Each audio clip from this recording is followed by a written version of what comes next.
Gregory's hands trembled as he held the faded letter.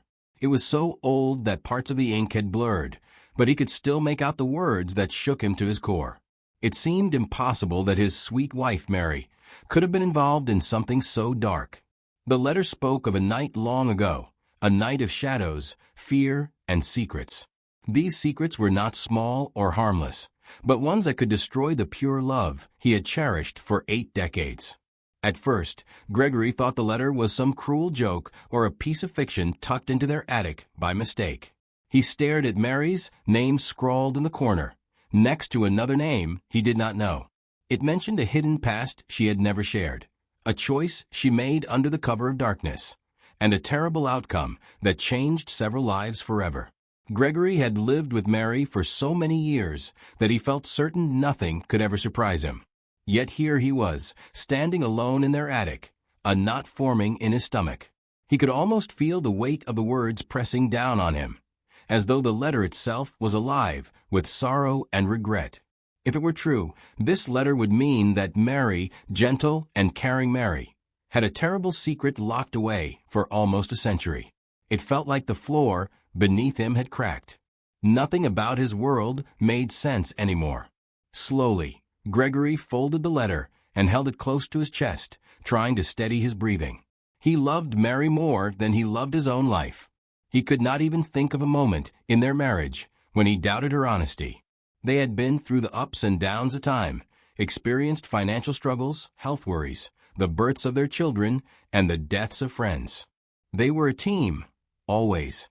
She was his rock when he felt weak, and she found strength in him when she was tired. Over so many years, they had grown like 2 mighty oaks, their roots twisted together so tightly that one could never stand without the other.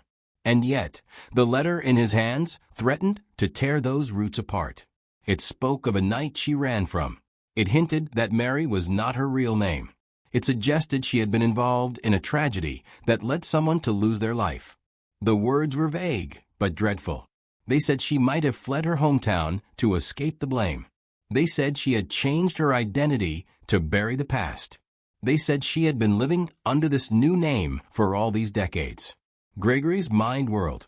He pictured Mary, sitting downstairs in her favorite rocking chair, unaware of what he now held in his hands. She was so kind. She always had a soft smile for strangers, a plate of warm cookies for the grandchildren, and a wise word for friends in need. She was the type of person who would drop everything to help the neighbors carry their groceries or set up a rummage sale for the church. Could a woman like that truly have run away from something so terrible?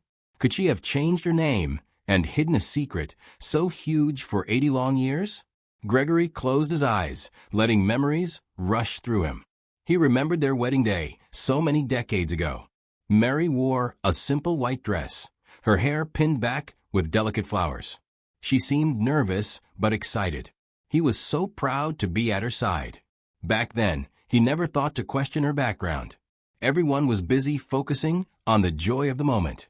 He thought she looked pure as an angel, and he had believed every word she spoke. They built a life of love, a home filled with laughter. They had children who grew up strong and kind. They always faced the world hand in hand. Now, Gregory wondered if that entire life was built on a lie. How could he look into Mary's eyes and not feel haunted by the words of that letter? At the same time, a gentle whisper inside him reminded him that love does not vanish overnight. Perhaps there was a reason Mary had stayed quiet. Maybe the letter did not tell the whole story. Could it be that she was forced to run from a dangerous situation? He moved slowly down the attic stairs, each step heavy. He was not sure if he could confront her right away. He needed time to think. He needed to remember all that he loved about her, her kindness, her courage, her warmth. But the doubt lingered in his mind. Had she lied to him every day of their marriage? Gregory first met Mary in the spring of 19XX, though neither of them expected to meet anyone special at that time. Mary had moved to the city for work, and Gregory was a local with deep roots in the community. They were introduced by a mutual friend at a small gathering. Mary caught Gregory's eye with her gentle laugh. She was quiet at first, but there was a certain glow around her that drew people in. Despite the difference in their backgrounds, they found common ground in simple things. They both loved classical music, they both liked to stroll through the park at twilight, and they shared a dream of having a cozy home with a few children. Over the next year, they dated and became close. If Mary was ever uneasy or jumpy, Gregory dismissed it as simple shyness. She seemed to guard certain details about her life before she arrived in the city. But in those days, nobody pressed for details. She said her parents had died when she was young and that she had no siblings. Gregory never questioned it. When they finally married, it was a modest ceremony in a small church. Mary looked happy but also teary, as though she was saying goodbye to something deep inside. Gregory was too filled with love to notice anything unusual. He just admired her beautiful smile. Nothing in that moment suggested that Mary was holding on to a shocking past. They began their life in a cozy brick house on Elm Street. Gregory found work as a clerk at the local train station, and Mary stayed home to manage the household. Their first child, a baby boy named Samuel, arrived a couple of years after their wedding. He was followed by a daughter, Rose, and later another daughter, Helen. Their home bustled with energy and the sound of children's laughter. Mary was a devoted mother. She was there for every birthday, every school play, every heartbreak. She was the best nurse whenever the children were sick. She baked cookies, told bedtime stories, and always had a listening ear. Gregory worked hard to provide for his growing family, and Mary made the house feel warm and inviting. Of course, they had their share of struggles. Money was tight at times, and there were seasons when Gregory worried if they had enough to pay the bills. But Mary proved to be resourceful. She sewed clothes for the children, grew vegetables in the backyard, and took up knitting. They never felt poor because they had each other.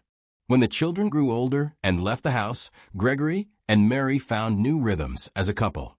They had more time for each other, enjoying quiet evenings by the fireplace. They shared cups of tea and read books side by side. If Mary ever looked worried or distant on certain anniversaries, Gregory simply assumed she was mourning her parents or recalling a bad memory from childhood. Not once did he suspect there might be something more. 8 decades rolled by in a heartbeat. Their children grew into parents themselves, and soon the home was filled with the laughter of grandchildren. Mary and Gregory grew older, but never lost their affection for one another. They stayed in the same brick house, content in their daily routines. Then came the winter morning that changed everything. In that old attic, Gregory had been searching for a family photo album to share with a visiting relative. It was then that he stumbled upon a battered trunk he had never noticed before. Perhaps it had been tucked behind boxes for years. At first, he brushed aside the dust with mild curiosity. But when he opened the trunk and found old letters, old documents, and a single photograph with the name Annabelle scrawled on the back, he felt a jolt. Annabelle. That was not Mary's name. But the woman in the photo looked like a younger version of Mary, very young, with a fearful expression, standing beside an unknown man. Unsure what to make of it, Gregory read through the letters. That was when his world turned upside down. The letters revealed that Mary's real name seemed to be Annabelle. One letter spoke of an incident one night, a struggle, a cry, someone's death. There was no full detail, just hints of a tragedy. The letter claimed that Annabelle had run away to avoid blame. It suggested that she might have caused someone's death, either by accident or in self-defense. The final lines of the letter read, "If you ever want to be free of this burden, come back and face the truth. Hiding under a new name will not erase the past." Holding that letter, Gregory felt a chill run through him. Was Mary truly Annabelle? Had she taken someone's life and then changed her name? He wondered if he had ever really known his wife. He asked himself if there had been signs, moments when she seemed unexplainably sad or scared. He thought back to the times Mary avoided certain conversations about her hometown. She never once brought up an extended family or childhood friends. Could it be because she was frightened someone would find her? He felt betrayed. At the same time, he felt protective. He needed to know the truth, but he also feared what would happen if the truth came out. He did not want her to face any harm. and he could not bear to think of their perfect love shattered by something that had happened before he even met her. Yet the thoughts would not stop swirling in his mind. He decided to confront Mary and find out what happened. He could not simply ignore such a discovery. If he truly loved her, he needed the truth. If she was innocent, he would stand by her. If she was guilty of something terrible, he needed to understand why. That evening, when Mary finished washing the dishes, Gregory guided her to the living room and asked her to sit down. His voice was gentle but shaky. He could hardly look her in the eye. Slowly, he placed the old letters and the photograph on the table in front of her. The color drained from Mary's face. Her hands quivered, and her lips parted as though she wanted to speak but could not find the words. A tear slid down her cheek. For a long moment, the house was silent except for the ticking clock. Then, in a shaky voice, Mary admitted the truth. Her real name was indeed Annabelle. She came from a small town many miles away. One night, when she was just 17, she found herself alone with a man who had been drinking. He was a distant relative by marriage, and he had a violent temper. He tried to harm her, and she fought back in self-defense. In the struggle, he slipped, hit his head, and died. Mary said she panicked. She was young, frightened, and convinced no one would believe she had not meant to harm him. In her small town, that man had connections, and Mary was sure she would be blamed. Fearing for her life, she fled. She took on a new name and cut ties with everyone she knew. She never returned. Her voice trembled as she recalled the fear she had felt that night. She had never planned for things to go so far. She was simply trying to protect herself, but the tragic accident ended in death. Mary said she had carried the guilt all this time. She was terrified that if she told Gregory, he would see her as a murderer. She was afraid he might leave her, or that the law would find her. More than that, she did not know how to face her own remorse. Gregory sat there, silent, as tears rolled down Mary's face. She reached out her hand to him, pleading for forgiveness. He felt his heart ache at the sight of her suffering. A part of him was still in shock. His wife had been hiding the truth for so many years. Yet in her story, he saw not malice, but a desperate young girl who had been too afraid to trust in justice. 80 years had passed since that terrible night. If Mary had intended harm, she could have chosen a different path. But she had lived a life of kindness, building a family, helping others, and carrying a burden she was too scared to share. Gregory took her trembling hand. He looked at her tear-stained face and felt a flood of pity. He was hurt that she had lied, but he also understood why she had done it. They talked late into the night, Mary explaining every detail she could remember about that dreadful evening. She told him about how she ran away, changed her name, found small jobs to survive, and eventually made her way to the city where they met. Each new piece of information was like a key turning in a lock that had been closed for decades. Gregory listened with a heavy heart, but also with compassion, seeing the pain she had been hiding. In the end, Gregory wiped her tears and told her he still loved her. He also told her it was not his place to pass judgment on what she did as a frightened teenager. She had spent a lifetime being a loyal wife and a caring mother and grandmother. That had to count for something. Even so, Gregory knew that this secret could not stay hidden any longer. The letter he found hinted that someone knew the truth. The next day, Gregory and Mary gathered what courage they had and talked about the possibility of returning to the town she had fled. Mary was now almost a century old, and the people who might have been involved had likely passed away or left. But Gregory felt that facing the truth might free Mary from the weight she had carried in her heart. Mary was terrified. She feared that even if the law no longer had a case against her, the shame and guilt would crush her.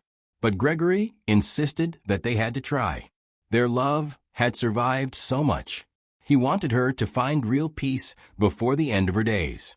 Within a week, they made arrangements and traveled to the old town. Everything looked different and run down, as though time had stripped the place of its once familiar face.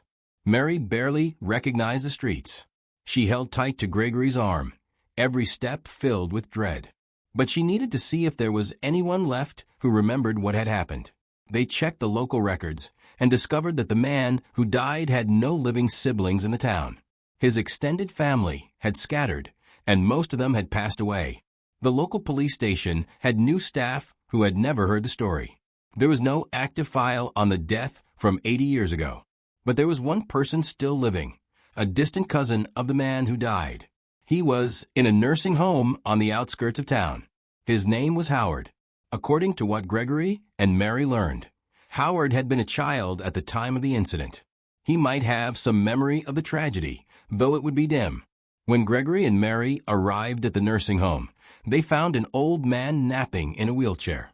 He had wisps of white hair and wore thick glasses. Mary introduced herself by her old name, Annabelle, and asked if he remembered the man who died so many years ago. Howard blinked slowly, as if trying to recall distant memories. Then, with a trembling voice, he said he did remember a relative who died under strange circumstances. The story in his family was that the girl responsible had vanished, and that the family had carried anger and resentment for years. Mary sat down, her heart pounding. She explained what truly happened, that she had been a frightened girl, cornered by a man who was drunk and intent on harming her. The struggle had turned fatal. She said she was sorry it ended that way. She said she ran because she believed no one would believe her innocence. She never wanted to cause pain. She just wanted to survive. Howard listened quietly. His eyes glistened.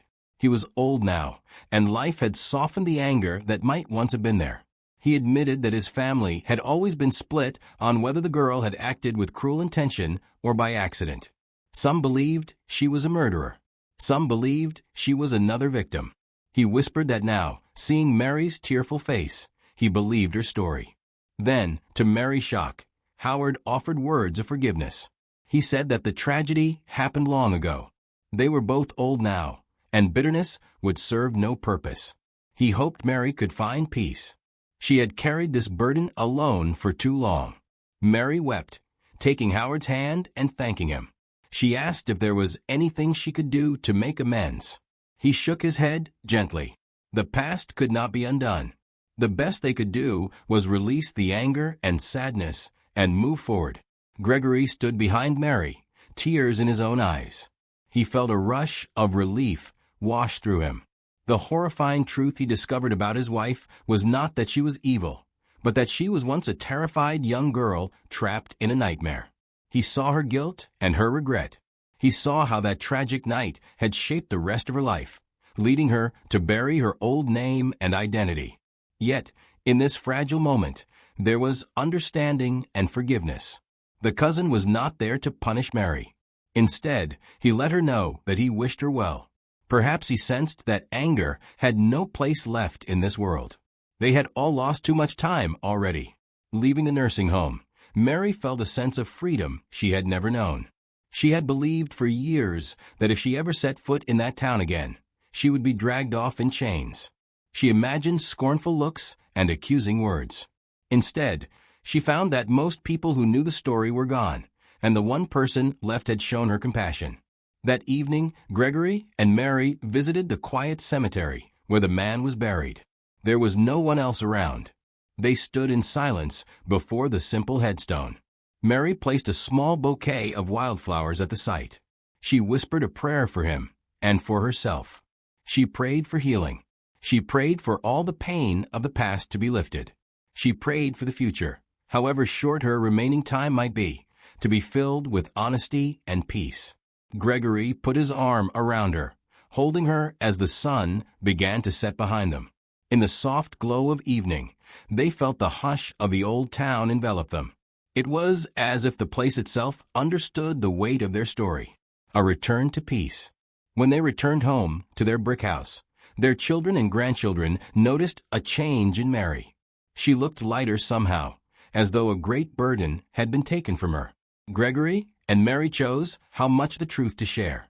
They decided to tell their family that Mary had carried guilt over a tragic accident when she was young.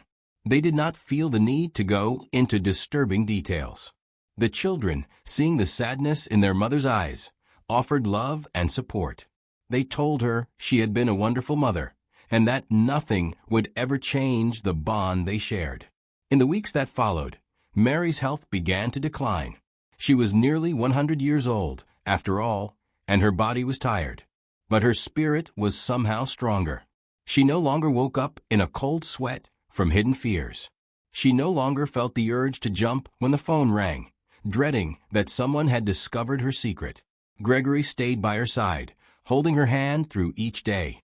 Despite the sorrow that came with age, there was a gentle joy in the air. Their grandchildren visited more often, bringing laughter and stories. The family celebrated small moments, Mary managing to walk around the garden for a few minutes, or Gregory showing her the first bloom of spring flowers. They knew time was precious. They cherished every second. Finally, one bright afternoon, Mary said she felt strong enough to sit outside. Gregory helped her into a cushioned chair on the porch. They watched the sunlight dance on the leaves of the old oak tree in their yard. A soft breeze carried the scent of blooming flowers. Mary reached for Gregory's hand and held it gently. She told him, once more, how sorry she was for not telling him sooner. She apologized for thinking he might reject her if he knew. She admitted she had lost many nights of sleep, worrying that someone would come and drag her back to that small town. Gregory squeezed her hand, his voice tender. He told her he loved her now more than ever, because he knew how brave she had been. She lived with the memory of a tragic night, but she overcame that burden to become the most caring wife, mother, and grandmother he could have hoped for. They sat there, side by side, with the warmth of the sun on their faces. They had no regrets left. Yes, there was darkness in the past, but they had faced it together. They had chosen honesty and forgiveness over fear and shame. And in doing so, they found a deeper closeness than ever before. Friends and neighbors passed by and waved, unaware of the decades-old secret that had once haunted Mary. To them, Gregory and Mary were just a sweet old couple, sitting peacefully on their porch. But in reality, they were two people who had fought for their love and found a way to heal even the deepest wound. In the end, the horrifying truth that Gregory discovered did not destroy their marriage. Instead, it brought them to a place where all their years of devotion and care were tested and proven true. It showed Gregory that love can endure the hardest truths, as long as there is honesty, compassion, and forgiveness. Mary lived out her final days in the comfort of her home, surrounded by the people she loved. She left this world knowing that she had been accepted for who she was, both the frightened girl named Annabelle and the devoted wife named Mary. Gregory felt sorrow at her passing, but also gratitude that they had found closure. The day she passed, the sun shone brightly through the bedroom window, warming the place where she lay. Gregory held her hand until her last breath, tears falling from his eyes, but a peace in his heart. Her face looked calm, almost smiling, as though she had finally been set free from the weight of her hidden past. After her funeral, Gregory returned to the attic and carefully placed the old letter and photograph into a new box, along with a note explaining the truth for future generations. He did not want Mary's story to become a source of shame or horror. He wanted it to stand as a lesson about love, forgiveness, and the power of truth. So after 80 years of marriage, Gregory's discovery did shake him to his core. But it also showed him that love is stronger than secrets, and that sometimes what seems terrifying can be understood when seen through the lens of compassion. In the end, he did not judge Mary. He held her close, supported her when she faced the past, and freed her from her fear. And so their story, which began with two young people holding hands at the altar, ended with an unbreakable bond that even a horrifying truth could not sever. Their children and grandchildren looked upon them as an example of steadfast devotion. Gregory would often smile at family gatherings and say, "It's never too late to tell the truth.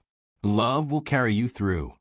He knew this was the greatest gift he could give his family, the knowledge that no matter how dark a secret might be, there is a path toward forgiveness.